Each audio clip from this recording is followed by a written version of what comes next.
Hi folks, are you making a 20% return on your investments? Dan Wofford here with some fresh ideas that may help you get that kind of return. First, a disclaimer. I am not a financial professional. I am not giving you investment advice.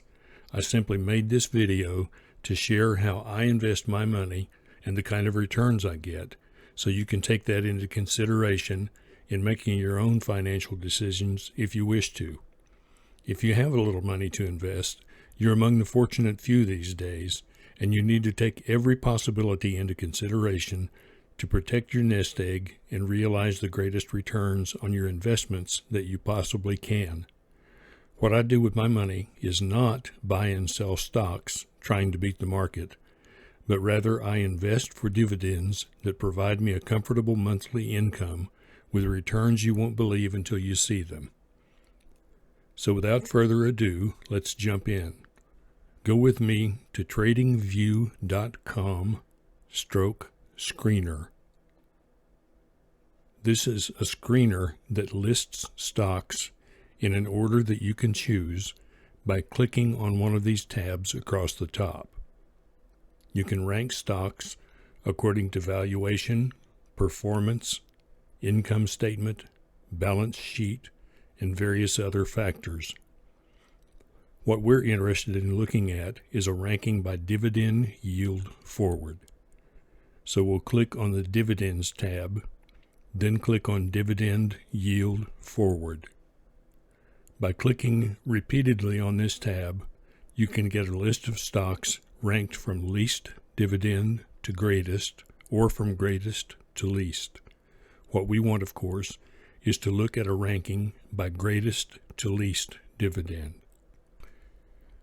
Now, here at the top we have a stock, OceanPal Inc., that shows a forward dividend yield of about 410%. Wouldn't you like to earn a 410% yield on your investment? I know I would. But there's more to the story. Now we want to go over to stockanalysis.com/stocks, and we'll enter OP for OceanPal. First, let's click on the Overview tab, where we'll see that their price performance looks terrible. Here we see that there are no analysts currently following the stock, and if we click on the 1-year price chart, we can see why.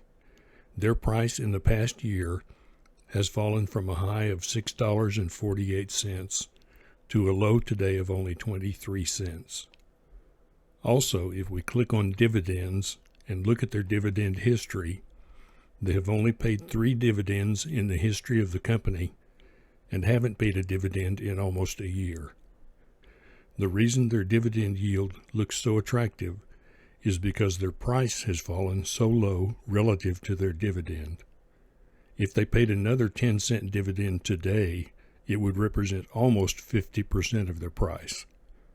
Obviously, this is a company in serious trouble, and I would be foolish to invest in it. I could show you other bad apples in this list, but instead, let me show you a couple of companies that I like. First, let's look at OFSS Credit Company with the stock symbol OCCI. Looking at their overview, the 1-year chart, we see that their price has varied from a high of $12.42 to a recent low of $8.08, but now it's bounced back to about $9. Now that's a fair amount of variability, but in today's market, it's not all that bad. Looking at the forecast, there are no analysts following this stock. Until recently, there was one, and he was predicting for their price to remain stable around the $9 to $11 range. So it wouldn't appear that there's much opportunity for a return on a rising stock price. But let's look at dividends. We see that OCCI has been paying a steady quarterly dividend from 52 cents to 55 cents for the past 3 years, and that's a quarterly dividend, and 55 cents has been steady since September of 2021. That's a pretty decent record. And looking at the return, at the current price, that's a return of 24.78%. I don't know about you, but that sounds pretty darn good to me. Let's take a quick look at one more stock. Eagle Point Credit Company, stock symbol ECC. Looking at the overview, at the one-year chart, they have a price record similar to that of OFSS Credit Company, ranging from a high of $13.09 to a recent low of $10.16, then bouncing back to a price today of $11.06. Again, not bad in today's volatile market. Now, checking the forecast, we find that there's one analyst following the stock, and he's giving a strong buy recommendation, predicting price growth back to the $13 range. Now let's look at their dividend history. We see that they have a very stable dividend history, paying dividends monthly, ranging from a low of 8 cents to a regular high from 14 cents to 20 cents, and an occasional 45 or 50 cents.